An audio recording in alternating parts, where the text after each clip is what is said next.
کہ اسے جو ہے کچھ قوتوں کی سپورٹ حاصل ہے، وہاں پاکستان کی تاریخ کی ایک حقیقت کو نہیں فراموش کرنا چاہیے کہ جو لوگ سیاسی حکومت کی مدد کرتے ہیں یا ماضی میں بھی کرتے رہے ہیں وہ انکنڈیشنل نہیں ہوتی، وہ اس بات پہ ہوتی ہے کہ آپ کی سیاسی حکومت ڈیلیور کرے گی اور اس بلیم کو لے گی جو ناکامیوں کا بلیم ہوتا ہے۔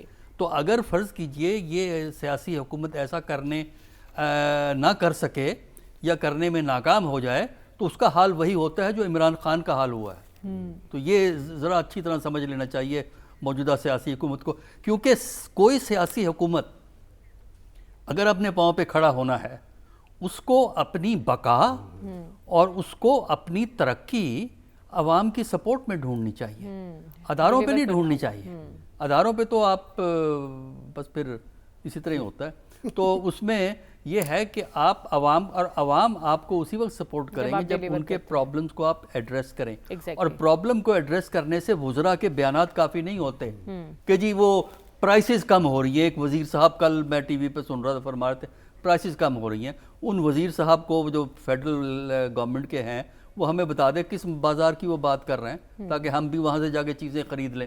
تو مطلب یہ ہے کہ عوام کو بیوقوف نہیں سمجھنا چاہیے۔ آج کے زمانے میں جب میڈیا اتنا اوپن ہو گیا ہے کنٹرولز کے باوجود بھی، سوشل میڈیا میں لوگوں کو پتہ لگ جاتا ہے حقیقت کا کیا ہے، واقعات کتنا ہی آپ اس پہ لیپا پوتی کر کے کور کر کے واقعے کو ڈیفیوز کرنے کی کوشش کریں، حقیقت سامنے آ جاتی ہے۔ تو میرا خیال یہ ہے کہ ابھی ویٹ کریں، ابھی ہم دیکھیں گے کہ یہ حالات کس طرف جائیں گے، لیکن ایک چیز کا خیال رکھیں، ایک اور آخری پوائنٹ، وہ یہ کہ اگر آپ اکنامک ترقی چاہتے ہیں تو یہ سمجھنا کہ حکومت وقت اور کچھ ریاستی ادارے مل کے اس ملک کی اقتصادی ترقی کی گارنٹی دے سکتے ہیں، وہ بھی غلط ہے۔ اس لیے کہ اگر معاشرے میں کانفلکٹ زیادہ ہو اور اپوزیشن اور گورنمنٹ میں سخت خرابی ہو، پالیٹکس بہت ڈیویسو ہو اور وائلنس ہو، ٹیررزم ہو، آپ کہہ رہے ہیں اس کے لیے استحکام کی ضرورت ہے جو آپ بات کر رہے ہیں۔ رسول بخش رئیس صاحب، آپ کو کیا لگتا ہے یہ جماعتیں تحریک کے مقصد کے حصول کے لیے کس حد تک سنجیدہ ہیں؟ آپ نے ان کے خطابات سنے ہوں گے، آج جس طرح کی انہوں نے باتیں کی ہیں، ان مقاصد کے حصول میں کس حد تک کامیاب ہو سکتے ہیں اور کتنے سنجیدہ ہیں ان کے حصول کے لیے؟ سنجیدگی کا جہاں تک تعلق ہے میرے خیال میں اس کے بارے میں تو ہم سوال نہیں اٹھا سکتے، لیکن کیا یہ مستقبل میں ایک بہت بڑی تحریک بن سکے گی یا نہیں، اس کے بارے میں کچھ کہنا مشکل ہے۔ لیکن جو بیانیہ ہے وہ اس اتحاد کا بیانیہ نہیں ہے، یہ ماضی میں پاکستان پیپلز پارٹی کا بیانیہ بھی رہا ہے، یہ پاکستان مسلم لیگ نون کے قائد میاں نواز شریف صاحب کا بیانیہ بھی رہا ہے، لیکن وہ دونوں کمپرومائز کر گئے ہیں اور اپنے بیانیہ سے ہٹ گئے ہیں۔ یہ بیانیہ اس وقت پاکستان پیپلز پارٹی اور علاقائی جماعتوں کے ہاتھ میں ہے، باقی تو 2-3 مذہبی جماعتیں ہیں اور خصوص طور پہ جماعت اسلامی بھی ہمیشہ اس مسئلے پہ آئین کی بالادستی پر ثابت قدم رہی ہے۔ اب یہ آگے چل کر تاریخ کیا زور پکڑتی ہے تو ہمیں ماضی میں پاکستان کی تاریخ میں چلنے والی سیاسی تحریکوں کو دیکھنا ہوگا۔ میرے نزدیک آج بھی دیکھیں تاریخ کو تو جتنا بھی سیاسی تحریکیں چلی ہیں کسی بھی حکومت کے خلاف، وہ ایک بھی تحریک ناکام نہیں ہوئی۔ کسی تحریک کو کون سی تحریک ہے جو آپ کہہ سکتے ہیں کہ وہ ناکام ہوئی؟ کیا وہ جو سکندر مرزا اور ان کے خلاف تحریک خان عبدالقیوم خان نے چلائی تھی وہ کیا ناکام ہوئی تھی؟ وہ اس کی کامیابی تھی کہ انہوں نے مارشل لا لگایا تھا۔ کیا ضیاء الحق صاحب کے زمانے میں یا پی این اے کی تحریک کے خد و خال وہی ہیں جو اس وقت موجودہ جو اتحاد بن رہا ہے، اس میں اسلامی جماعتیں بھی تھیں، علاقائی جماعتیں بھی تھیں اور قومی جماعتیں بھی تھیں، اور ایک قومی جماعت علیحدہ تھی۔ آج 2 قومی جماعتیں اکٹھی ہیں اور ان کے ساتھ کچھ اتحادی ہیں جو زیادہ سے زیادہ موقع پرست ہیں، اس سے زیادہ ان کی شناخت نہیں۔ اس وقت یہ سمجھنا چاہیے کہ ضرورت اس بات کی ہے کہ بجائے اس کے کہ حکومت اور مقتدرہ یہ دیکھتی رہے کہ یہ تاریخ زور پکڑتی ہے یا نہیں، پاکستان کی تاریخ سے سبق سیکھیں، قدم بڑھیں، ان سے بات چیت کریں۔ اس وقت معاملہ حکومت کی کارکردگی نہیں ہے، اس وقت معاملہ آئین کی بالادستی ہے، اور اس کا ایک محاورہ ہے، وہ اس محاورے میں کئی چیزیں پوشیدہ ہیں، سب کو علیحدہ علیحدہ کر کے دیکھیں تو اس میں بات یہ بنتی ہے کہ جمہوری جن کا حق ہے اور جمہوریت کے ذریعے جو اقتدار میں آتا ہے وہ ایوان اقتدار میں وہی بیٹھے گا اور پاکستان کے حال مستقبل کے بارے میں وہی فیصلے کر سکیں گے. یہ بات میں سمجھتا ہوں کہ اکراس دا بورڈ پاکستان میں مسلمہ ہے. ضرورت اس بات کی ہے کہ حکومت کے اتحاد میں اور جو حزب اختلاف کا اتحاد ہے ان کو اکٹھا ملنا چاہیے اور سر مقتدر کے ساتھ بھی بیٹھنا چاہیے کہ پاکستان کو ہم نے ایک مختلف سمت دینی ہے, استحکام پیدا کرنا ہے. اس کے لیے ہمیں ایک اتحاد کی ضرورت ہے, اور اتحاد کا مطلب سیاسی حکومتیں بنانا بگاڑنا نہیں. اتحاد کا مقصد یہ ہے کہ آئین کی بنیادیں جو کھوکھلی کی جا چکی ہیں یا ہو چکی ہیں یا سمجھی جاتی ہیں ان کو ہم نے کیسے مضبوط کرنا ہے اور آگے چلنا ہے. ٹھیک ہے, اس میں دیکھنا یہ ہوگا نا کہ حکومت کی ترجیح کیا ہے, استحکام یا پھر اقتصادیات. صافی صاحب آپ کو کیا لگتا ہے, کل آپ نے محمود خان اچکزئی صاحب کے بارے میں بہت بات کی تھی, ان کی صدارت اس گرینڈ الائنس کی کامیابی کی گارنٹی سمجھی جائے؟ اللہ اللہ, کیا نظارہ ہے, کیا شان ہے کہ عبدالصمد خان اچکزئی صاحب کے فرزند ارجمند محمود خان اچکزئی قومی یکجہتی کے لیے نکل کھڑے ہیں. ابھی تک میں محمود خان اچکزئی کو جب سے میں نے ہوش سنبھالا ہے یہی کہتے ہوئے سنا ہے کہ یہ آئین ہی سرے سے پاکستان کا درست نہیں ہے. 73 کے آئین کی بات کر رہا ہوں, وہ تو نئے آئین کے مطالبات کرتے رہے, لیکن وہ پشتوں میں ان کی تقاریر ہے, یوٹیوب اور آپ کو انٹرنیٹ پہ اور گوگل پہ وہ ساری چیزیں مل جائیں گی. پھر کل ہی آپ کو میں نے بتایا تھا کہ پنجاب کے خلاف نفرت کو پلانے میں اس شخص کا اور اس شخص کی جماعت کا بنیادی کردار رہا ہے. آج اسٹیج پہ بڑی سیاسی جماعتوں سے لے کر علاقائی اور قوم پرست جماعتوں کے رہنما موجود تھے. اختر جان مینگل وہاں پہ موجود تھے, شہر افضل مروت وہاں پہ موجود تھے, ایوب خان کے پوتے جناب عمر ایوب صاحب وہاں پہ موجود تھے, محمود خان صاحب موجود تھے. لیکن جو ہمارے بھائی جو پنجاب سے جن کا تعلق تھا مزدور, ان کے بارے میں تو کسی نے کوئی بات نہیں کی. یہ شین میں کھڑے ہو کے کم از کم یہ تو بتاتے نا کہ یہ جو وہاں پہ یہ چیزیں ہو رہی ہے یہ کیوں ہو رہی ہے, یہ قومی وحدت کے لیے کتنی خطرناک چیز ہے اور قومی وحدت کو ان جماعتوں نے کتنا نقصان پہنچایا ہے. اب ایوب خان کا پوتا اور عبدالصمد خان اچکزئی کا بیٹا, میں ان کی باپ کی عظمت کو سلام پیش کرتا ہوں کہ انہوں نے ایوب خان جیسے ڈکٹیٹر کے خلاف اپنی زندگی کا بیشتر حصہ جیلوں کے سلاخ کے پیچھے گزارا. لیکن محمود خان جس مظلوم کی آج بات کر رہے ہیں 2 سال پہلے ان کی تقریر اٹھا رہے, اسی مظلوم کے خلاف تو ان کی سیاست کا پورا ڈھانچہ کھڑا ہے. 2014 سے لے کر 2018 تک وہ عمران خان کے بارے میں کیا کہتے رہے اور عمران خان ان کے بارے میں کیا کہتے رہے, یہ تو کوئی ڈکی چھپی بات نہیں ہے. آج جب ان سے گاڑی نکل گئی الیکشن میں, جب قوم پرستی کے جو ایک محتسبانہ سوچ تھی اس کو بلوچ پشتونوں نے مسترد کیا, تو انہوں نے پی ٹی آئی کی چھتری کے نیچے پلانے کی کوشش کی ہے. پی ٹی آئی کو اس جیسی قوتوں سے دور رہنا چاہیے. اگر وہ اپنے آپ کو ایک قومی جماعت بنانا اور کروانا پسند کرتی ہے تو پھر ان کو محمود خان اچکزئی اور اختر جان مینگل جیسے لوگوں سے دور رہنا چاہیے. اگر ان کو عوام کے ووٹ اور سپورٹ پہ اعتماد ہے تو ان کو عوام کے پاس جانا چاہیے. شین کا جلسہ ابھی کہا گیا کہ کامیاب ہے. آپ کس چیز کو کامیابی کہتے ہیں؟ پختونخوا ملی عوامی پارٹی کے پچھلے سال عبدالصمد خان اچکزئی کی برسی کا آپ جلسہ اٹھا کے دیکھیں, اس سے بھی 25%, یہ جو ہے 75% کم لوگ تھے, 25% لوگ محمود خان اچکزئی کے نہیں نکلے. آپ گراؤنڈ ریالٹی کے دیکھیں, لوگ ان باتوں میں اب نہیں آنے والے. آپ نے کل کے بات کرنی ہے. اگر آپ نے آئین کی بحالی کی بات کرنی ہے تو پہلے اپنے پرانے بیانات واپس لے لے, پہلے 73 کے آئین کو اپنے صدق دل سے آپ تسلیم کریں, جس کو آپ ہم پشتونوں کو بتاتے رہے. نہیں, اور سیاست تو ممکنات کا کھیل ہے. کل کے حریف آج کے حلیف بن یہ تو سیاست نہیں ہے. آپ کے آئین کی کتاب کو وہ نہیں مانتے رہے ہیں. ٹھیک ہے, ہمیں آگے بڑھنا اور بات کرنی ہے. افسوسناک واقعے کی جو کہ نوسکی میں پیش آیا ہے, ہولناک دل دہلا دینے والا واقعہ جس میں مسافر بس سے 9 افراد کو کو اغوا کیا گیا اور ان کا بےایمانہ بے دردی سے قتل کر دیا گیا۔ اس کے علاوہ ایک اور فائرنگ کا واقعہ پیش آیا جس میں 2 افراد زندگی کی بازی ہار گئے ہیں۔ سلمان صاحب، ہم دیکھ رہے ہیں کہ خیبر پختونخوا میں تو دہشت گردی کی ایک لہر تھی، آج بھی بنیر میں انٹیلیجنس بیس آپریشن میں 2 جوان شہید ہوئے ہیں، لیکن یہ لہر اب بلوچستان کی طرف جاتی ہوئی دکھائی دے رہی ہے۔ یہ سدباب کیسے ممکن ہوگا اس کا؟ دیکھیں، جب آپ دہشت گردی کی بات کرتے ہیں تو دہشت گردی کون کراتا ہے، کیوں کراتا ہے، مقاصد کیا ہے؟ جب بھی پاکستان کے اندر معاشی حوالے سے کوئی سنجیدہ عمل شروع ہوتا ہے تو یہ سلسلہ تیز ہوتا ہے، لیکن آپ کا یہ کہنا میں اس سے اتفاق نہیں کرتا کہ جی بلوچستان، آپ بڑے بڑے واقعات تو ہوئے بلوچستان میں، اور بلوچستان کیوں ٹارگٹ ہے؟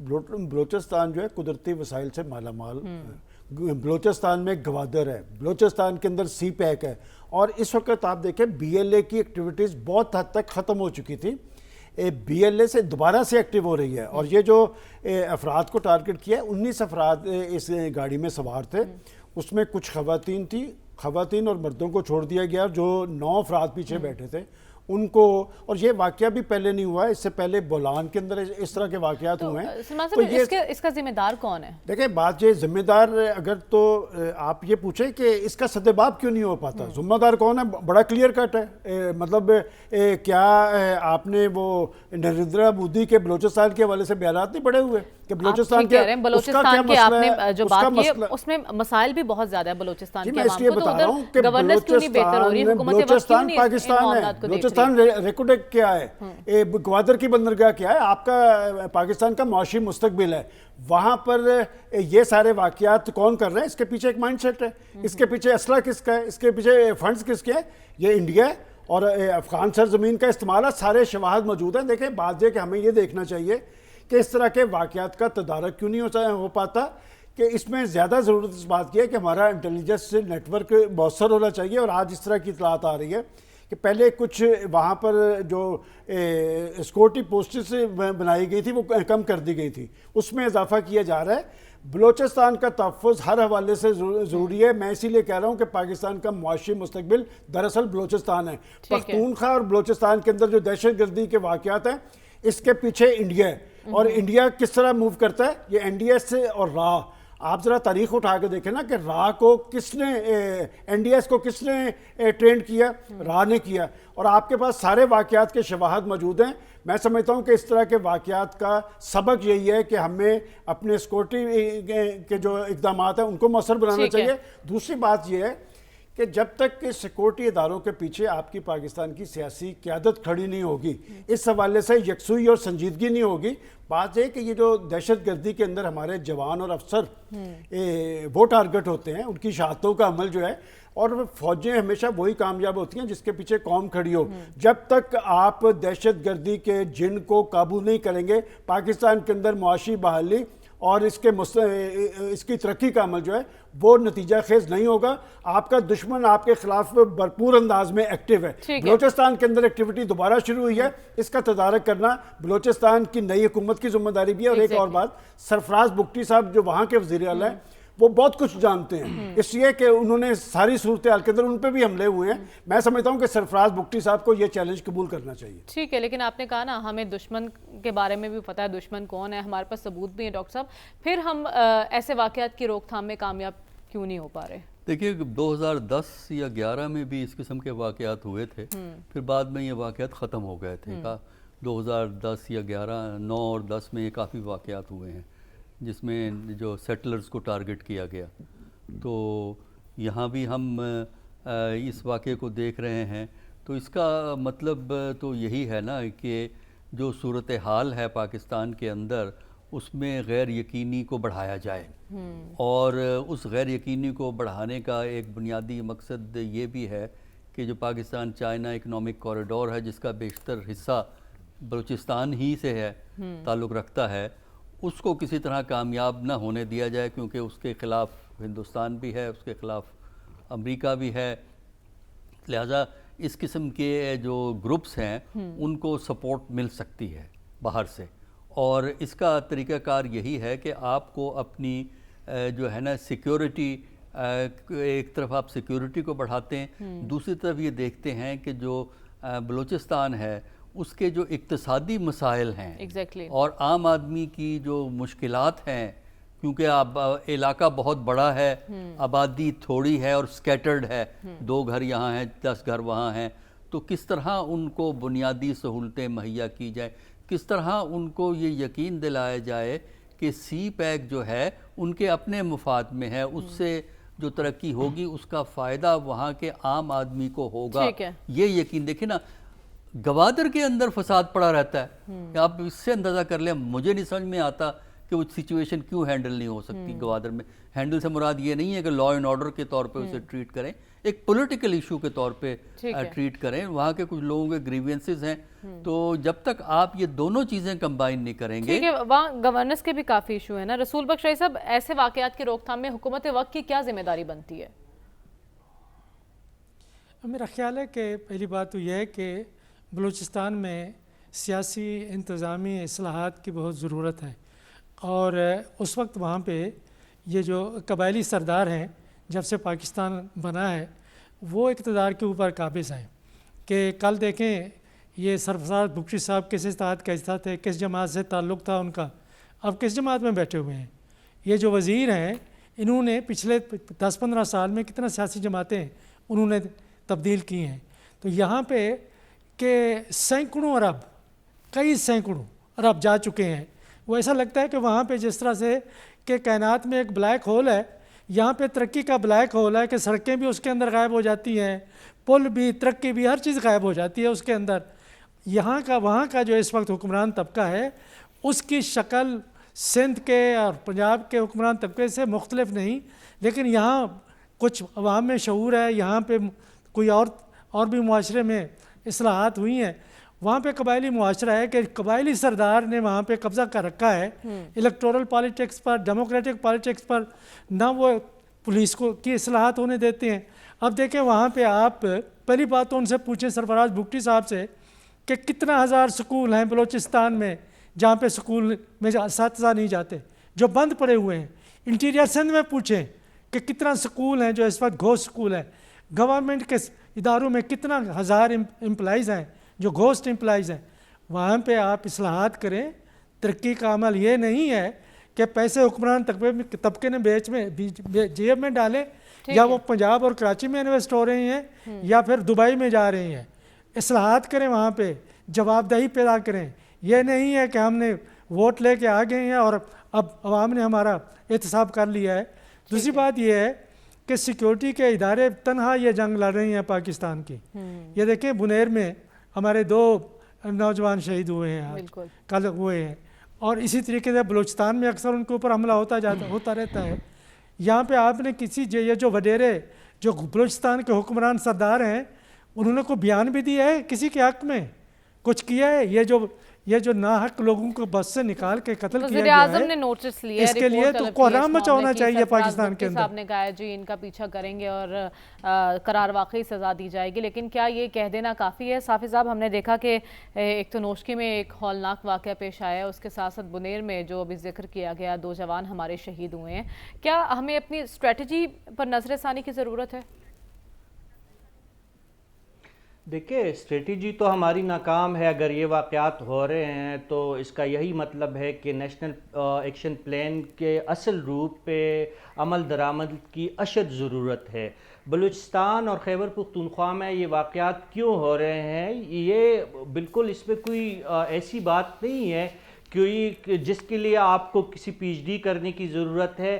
وہاں پہ آلریڈی یہ حساسیت موجود ہے اور دہشت گردوں کو اپنے گل کھلانے کے لیے وہاں پہ تقریباً ان کو آزادی حاصل ہے۔ جب بھی اور جہاں پہ بھی وہ چاہتے ہیں وہ کچھ بھی کر سکتے۔ جب کچھ نہیں ہو رہا ہوتا یہ دہشت گردوں کی مہربانی ہوتی ہے۔ یہاں پہ ایک بات پہ غور کرنا ہمیں بہت ضروری ہے مریم، کہ ہم مذہبی دہشت گردی کے حوالے سے تو یک زبان ہے کہ یہ دہشت گردی ہے اور یہ ایک ناسور ہے اور اس کو ہمارے معاشرے سے ختم ہونا چاہیے، لیکن قوم پرستی اور قومیت کے نام پہ لسانی بنیادوں پہ جو دہشت گردی ہم کرتے ہیں اس پہ ہم اگر مگر کا شکار ہو جاتے ہیں۔ اب بلوچستان کے کہاں کے ناراض بلوچ، کل پنجاب کی ایک بڑی آبادی اگر اٹھ کے پنجابی ناراض ہو جائے اور وہ بھی مسلح جدوجہد شروع کرے تو ہم ان کو اجازت دیں گے، پشتونوں کو بھی اجازت دے دیں گے، سندھیوں کو بھی ناراضگی کے نام پہ کیا ہم اجازت دے سکتے ہیں؟ اور دوسری بات، دنیا کی کوئی ایسی آزادی کی تحریک یا حقوق کی تحریک مجھے بتا دے جو تحریک چلانے والوں کے ہاتھوں غریبوں کے خلاف ہو، مزدوروں کے خلاف ہو، مسافروں کے خلاف ہو، بے بسوں اور بے کسوں کے خلاف ہو۔ ایسی کوئی تحریک تو دنیا میں ہے ہی نہیں۔ جس ریاستوں کے خلاف، جن طاقتوروں کے خلاف تحریکیں چلتی ہے، وہ غریبوں کے خلاف تشدد کا راستہ اختیار کرتی ہے۔ یہ جو آپ بتا رہی ہے، اس سے بلوچ کاز اگر کوئی ہے، یعنی بلوچ حقوق کی اگر کوئی بات ہے یا پسماندگی کی کوئی بات ہے، اسی بی ایل اے اور بی ایل ایف کی انہی کارروائی کی وجہ سے ان کاز کو بھی شدید نقصان پہنچ رہا ہے۔ یہ کہاں کی کاز ہے کہ آپ پنجاب کا شناختی کارڈ دیکھ کے لوگوں کو مارے؟ یہ جو علاقہ ہے، یہاں پہ پشتون اور بلوچ صدیوں سے مل کے رہ رہے، بڑیچ پشتون بھی رہ رہے۔ میں تو آپ کو بتا رہا ہوں کہ پشتونوں کے ذہن میں، بلوچوں کے ذہن میں یہ قوم پرستی کا ناسور کس نے ڈالا ہے؟ پہلے اس ناسور کو تلاش کرے، ناسور کو پلانے والوں کو تلاش کرے، پہلے ان کا علاج کرے۔ وہ کس طرح سے نفرتیں پھیلانے کے لیے ایسے ٹارگٹ کلنگ کر رہا ہے۔ ہمیں پروگرام میں آگے بڑھنا اور بات کرنی ہے ایران اسرائیل تنازع کی، اس پر امریکہ کے خدشات اور اسرائیل کا ساتھ دینے کی اس کی بات، اسی پر بات ہوگی اس بریک کے بعد۔ اسٹے ود اس۔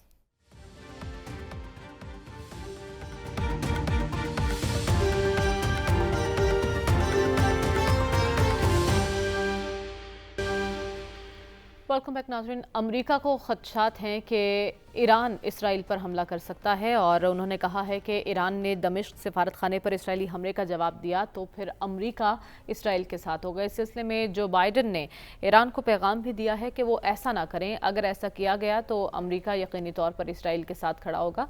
سلمان صاحب، کیا واقعی ایران ایسا رسک لے سکتا ہے؟ دیکھیں، آپ سب سے پہلے تو پریشانی دیکھیں پریزیڈنٹ بائیڈن کی، کہ ان کے سفارت خانے پہ دمشق پہ حملہ ہوا ہے، اور قصوروار کون ہے؟ اسرائیل ہے، اور پریشانی کس کو ہے؟ امریکہ کو ہے، اور امریکہ کی جان اس طوطے میں ہے، اور ان کو یہ پتہ ہے۔ دیکھیں، بات یہ کہ جو صورتحال انہوں نے غزہ میں طاری کی ہے، اس میں بھی امریکہ امبیرس ہوا ہے، اور آج بائیڈن صاحب جب اپنی کمپین چلانے کے لیے جاتے ہیں تو وہاں پر لوگ کھڑے ہو کے کہتے ہیں کہ آپ کو اسرائیل کی مذمت کرنی پڑے گی اور فلسطین۔ اب یہ نئی صورتحال کے اندر دیکھیں، ایران کو ایک ایج ضرور ہے کہ ایرانی ایک قوم ہے، وہاں پر اپنی سیکورٹی کے حوالے سے لوگوں کے اندر اتحاد اور یکجہتی ہے۔ میں سمجھتا ہوں کہ جو صورتحال امریکہ طاری کرنے کی کوشش کر رہا ہے، ایران رد عمل ضرور دکھائے گا۔ اس کا مطلب یہ ہے کہ انہوں نے ایک سفارت خانے پہ حملہ کیا۔ بعض اوقات اس طرح کے حملے جو ہوتے ہیں یہ ٹیسٹ ہوتے ہیں، کہ وہ دیکھ رہے ہوتے ہیں کہ ان میں کتنی کی جان ہے، کیا رد عمل دیں گے۔ تو ایران رد عمل تو ضرور دے گا، البتہ میں یہ بتا دوں کہ جب ایران رد عمل دے گا تو اس کے اثرات اس پورے خطے میں ہوں گے، اور دیکھنا یہ ہے کہ ایران نے کوئی عمل نہیں کیا جس کے جواب میں اس نے عمل اسرائیل نے کیا ہے، تو رد عمل ایران کا استحقاق ہے۔ لیکن اس ساری صورتحال کے مشرق وسطیٰ پر کیا اثرات ہوں گے؟ مشرق وسطیٰ کی جو حکومتیں ہیں وہ کس کے ساتھ کھڑی ہوں گی؟ یہ بات سمجھنے کی ہے، کس کے ساتھ کھڑی ہوں گی؟ وہ کیا اسرائیل کے خلاف ایران کے ساتھ کھڑی ہوں گی؟ نہیں کھڑی ہوں گی۔ لیکن انہوں نے متنبع کیا امریکہ کو، خلیجی ممالک نے، کہ ان کی سرزمین استعمال نہ کی جائے ایران کے خلاف۔ اگر امریکہ نے ان کی سرزمین استعمال کرنی ہے تو کیا وہ رد عمل دیں گے ایران جیسا؟ یہ بات دیکھنے کی ضرورت ہے۔ دیکھیں، بات یہ کہ غزہ کی صورتحال کے اثرات پہلے ہی دنیا بھر میں نظر آ رہے ہیں، اور اگر ایران نے، میں سمجھتا ہوں ایران رد عمل ضرور دے گا، اس لیے کہ یہ اس کا استحقاق ہے، ان کا سفارت خانہ ٹارگٹ ہوا ہے۔ اب کیا امریکہ اسرائیل کو بچا پائے گا؟ کب تک بچا پائے گا؟ یہ ایک عمل کا رد عمل ہے، اور یقیناً اس کے اثرات ہوں گے۔ اور میں سمجھتا ہوں کہ امریکہ بجائے اس بات سے کہ وہ ایران کو روکنے کی کوشش کرے، اور مختلف دیکھیں آپ ملک کے مختلف ممالک کے ذمہ داران سے رابطہ کر کے کہا جا رہا ہے کہ آپ اپنا اثر و رسوخ کر لائیں، کس پر؟ ایران پر۔ اس کا مطلب خوف تو ہے، اور خوف کس کو؟ اتنا اسرائیل کو نہیں ہے جتنا امریکہ کو ہے۔ لہٰذا ایک نئی صورتحال جنم لے رہی ہے فلسطین کے بعد، اور اس ساری صورتحال میں اگر کوئی امبیرسمنٹ کسی کے حصے میں آئے گی تو وہ امریکہ کے حصے میں۔ ٹھیک ہے ڈاکٹر صاحب، آپ کو کیا لگتا ہے امریکہ کے خدشات کس حد تک درست ہیں ایران کے حوالے سے؟ دیکھیے، امریکہ میں تو بہت خدشات کا اظہار ہو رہا ہے، جو وہاں سے تبصرے آ رہے ہیں وہ لگتا یہ ہے کہ ایران اسرائیل پہ نہیں، امریکہ پہ حملہ کرنے والا ہے، اتنے وہ تبصرے دے رہے ہیں۔ دیکھیے رد عمل تو ایران کا ہمارا خیال ہے کہ آئے گا، لیکن اب اس میں آپشنز کیا ہیں ایران کے پاس؟ براہ راست اسرائیل پہ اگر وہ میزائل بھی فائر کر دے تو وہ اتنی زیادہ کامیابی کے امکانات نہیں ہیں، اور اس کے بعد پھر اس کی ریٹیلیشن میں اسرائیل کوئی کارروائی کرتا ہے یا امریکہ کوئی کارروائی کرتا ہے، اس سے سچویشن جو ہے زیادہ بگڑنے کا اندیشہ ہے۔ تو دیکھنا یہ ہے کہ اگر وہ انڈائریکٹ آپشن استعمال کرتا ہے تو وہ کیا آپشن ایران کے پاس اپنی جگہ موجود ہے، کیونکہ ایران کو یہ گلف سٹیٹس یہ تو کہا ہے کہ ہماری سرزمین نہ استعمال کریں، وہ اس لیے کہا ہے انہوں نے کہ جو سینٹرل کمانڈ کا ہیڈ کوارٹر ہے وہ قطر کے اندر ہے، دوحہ میں ہے سینٹرل کمانڈ کا ہیڈ کوارٹر، تو ساری جو پلاننگ ہو رہی ہے ایران کے خلاف وہ پینٹاگون سے شروع ہو کے دوحہ تک آتی ہے، کیونکہ دوحہ میں سینٹرل کمانڈ ہے جو اس علاقے کے کنٹرول کرتے ہیں سیکیورٹی کو۔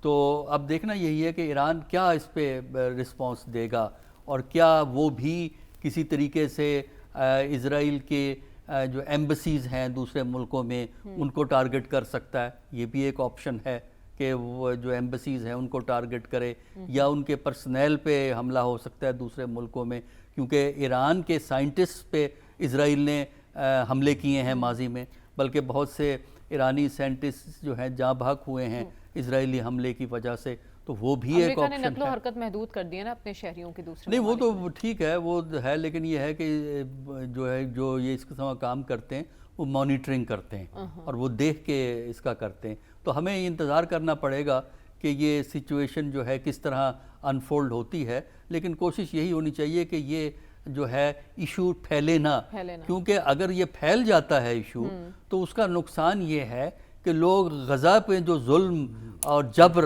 ہو رہا ہے اس کی بات کم کریں گے، اور وہ ایران اور اسرائیل، ایران اور امریکہ کی کہانی میں ہو جائیں گے، اور اس میں ظاہر ہے کہ ایران کو عرب سٹیٹس کی کوئی سپورٹ حاصل نہیں ہوگی۔ تو میرا خیال یہ ہے کہ ایک محتاط، ایک دور اندیش پالیسی کی اس وقت ایران کو ضرورت ہے۔ ٹھیک ہے، لیکن اگر ایسا کوئی رد عمل ایران دیتا ہے تو کیا خطہ ایک نئے تنازع کی لپیٹ میں آ سکتا ہے؟ اس پر بات کریں گے اس بریک کے بعد، اسٹے ود اس۔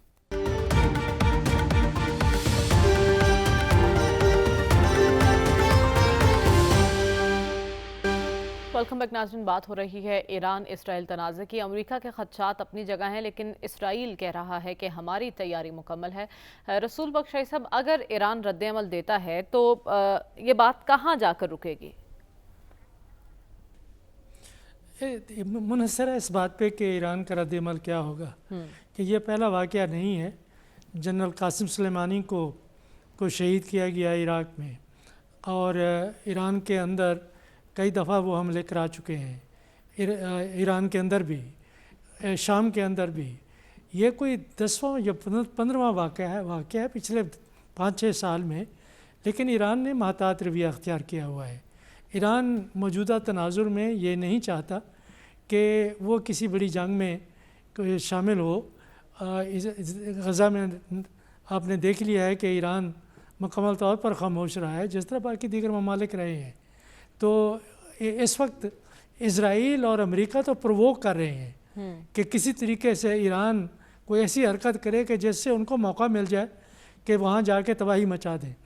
ایران کے اوپر جو پابندیاں ہیں وہ ایک بڑی جنگ کا متحمل نہیں ہو سکتا، اور اگر اس کے ٹیکنالوجیکل اور سیکیورٹی یا نیوکلیئر یا ہر جو انڈسٹریل ایسٹس ہیں وہ اگر ایک دفعہ تباہ ہو جائیں تو ان کو دوبارہ ریبیلڈ کرنے کے لیے نہ صرف سرمایہ کی ضرورت ہے بلکہ ٹیکنالوجی تک رسد کی ضرورت ہے، جو مغربی دنیا نے بند کر رکھی ہے۔ تو محتاط انداز سے چلیں گے، دیکھتے ہیں کہ وہ کیا کرتے ہیں، لیکن اگر وہ اس قسم کا رد عمل ہے کہ جیسے کہ ایک بہت بڑی جنگ نہیں ہوتی تو وہ ضرور کریں گے، لیکن مقصد ان کا یہی ہے کہ جنگ کا دائرہ پھیلے نہیں، اسرائیل و امریکہ کو یہ موقع نہ ملے کہ وہ کوئی ایک مزید حملے تیز کر دیں ایران کی طرف اور ایران کے مفادات کی طرف۔ تو ایک بہت بڑا ثانیہ ہے کہ ایران تنہا ہے، غزہ تنہا ہے، جنوبی لبنان تنہا ہے، ہر ایک علیحدہ علیحدہ ہے، اور اگر کچھ ممالک ہیں تو وہ مغربی اتحاد کا حصہ ہیں۔ لیکن رسول بخش صاحب، آپ کو نہیں لگتا کہ جو بائیڈن حکومت متحمل ہو سکتی ہے، کیونکہ الیکشن قریب ہے اور ایسے میں ایک سے زیادہ محاذ پر لڑنا، کیا متحمل ہو سکتی ہے امریکی انتظامیہ اس کی؟ میرا خیال یہ ہے کہ جو امریکی انتظامیہ ہے اس کے پاس وسائل موجود ہیں، انہوں نے ہر قسم کی حکمت عملی کے لیے تیاری کر رکھی ہے، ایک نہیں کئی جنگوں کی، کہ جہاں تک کہ ان کی جنگی حکمت عملی کا تعلق ہے، بائیڈن اپنے انتخابات لڑتے رہیں گے، یہ پینٹاگان کا اور حکومت کے دیگر اداروں کا کام ہوگا کہ وہ کس قسم کا رسپانس دیتے ہیں۔ میرا خیال یہ ہے کہ ایران کو محتاط انداز سے چلنا ہوگا، ٹھیک ہے، اور جس حد تک کوشش کرنی چاہیے کہ جنگ کا دائرہ وسیع نہیں ہو۔ ٹھیک ہے، تو خطہ بھی اس سے متاثر ہو سکتا ہے۔ صافی صاحب، آپ کی نظر میں عرب ممالک ایران اسرائیل تنازع میں کہاں کھڑے ہوں گے؟ دیکھیں، عرب ممالک تو وہیں پہ آپ کو کڑے نظر آئیں گے جس وقت وہ اس وقت کڑے ہیں، وہ بالکل لا تعلق ہے اس معاملے پہ، بیانی لفاظی اس سے ہٹ کے ان کی کوئی ہمیں رد عمل نظر نہیں آ رہا۔ ابھی تک ایران بھی عملی طور پر اس لڑائی میں شامل نہیں ہونا چاہ رہا تھا، لیکن جو اپریل کے اوائل میں دمشق میں جب ان کا سفارت خانہ نشانہ بنایا گیا تو ظاہر ہے کہ ان کے سفارت خانے پہ اٹیک، ان کی ایرانی ریاست پہ براہ راست ایک حملہ تھا۔ اب اطلاعات یہ آ رہی ہے کہ ایران نے اپنا رد عمل دینا شروع کر دیا ہے۔ ایک پرتگال سے آنے والے ایک بحری بیڑے کو سمندر میں ہولڈ کیا گیا ہے۔ ایران کے پاسداران انقلاب کے جو جوان ہے انہوں نے قبضے میں لیا ہے، اس پہ سخت رد عمل آ سکتا ہے۔ دیکھیے، روایتی طور پر اگر ایران اور اسرائیل اور امریکہ کا تقابلی جائزہ ہم لیں روایتی جنگ کے حوالے سے، تو ایران کا کوئی مقابلہ نہیں ہے امریکہ اور اسرائیل سے، لیکن یہ جو غیر روایتی طریقہ کار کو اپنا کر ایران رد عمل دینے لگا ہے، اس سے امریکہ اور اس کے اسرائیل ضرور پریشان ہوگا۔ اس وجہ سے آج امریکی صدر نے ایک دفعہ پھر متنبع کیا ہے ایران کو کہ وہ اسرائیل پہ براہ راست حملہ نہ کرے، اور اس سلسلے میں ترکی، چین اور یورپ کے کئی ممالک سے بائیڈن انتظامیہ نے بات بھی کی ہے۔ لیکن دوسری طرف پاسداران انقلاب کی طرف سے اور ایران کی طرف سے امریکہ کو کہا جا رہا ہے کہ وہ اس لڑائی سے ایک سائڈ پہ ہو جائے، کیونکہ وہ اسرائیل کے ساتھ اپنا سکور برابر کرنا چاہتے ہیں۔ دوسری بات، روایتی انداز کی جنگ ایران ہم سے بہتر جانتا ہے کہ وہ اسرائیل کو روایتی جواب نہیں دے سکتا۔ غیر روایتی طریقہ اپنانا انتہائی خطرناک ہے دنیا کے امن کے لیے۔ آپ روسی صدر کے بیانات کو ابھی حالیہ یوکرین جنگ کے تناظر میں دیکھیں، اور ایران نے ابھی تک کوئی ایسی بات نہیں کی ہے، لیکن ان کے پاس ایک قوت ایسی ہے جس سے امریکہ اور اسرائیل پہ ایک لرزہ طاری ہے اور اس سے وہ خوفزدہ ہے۔ اب ظاہر ہے اگر ایران کو دیوار سے لگایا جائے گا، اور ہم اس بات پہ بھی متفق ہے کہ امت مسلمہ ایران کا ساتھ دینے کے لیے تیار نہیں ہے، تو ایسے میں ایران کے پاس ایک آپشن تو موجود ہے، اور امریکہ نے دنیا میں یہ پریسیڈنٹ خود سیٹ کیا ہے۔ 1940 کے وسط میں امریکہ جب جاپان کو شکست دینے میں ناکام رہا تھا تو اس دنیا میں پہلی دفعہ ایٹم بم کا استعمال جنگی مقاصد کے لیے ہوا، اور ہیروشیما اور ناگاساکی پہ امریکہ نے ایٹم بم گرائے تھے۔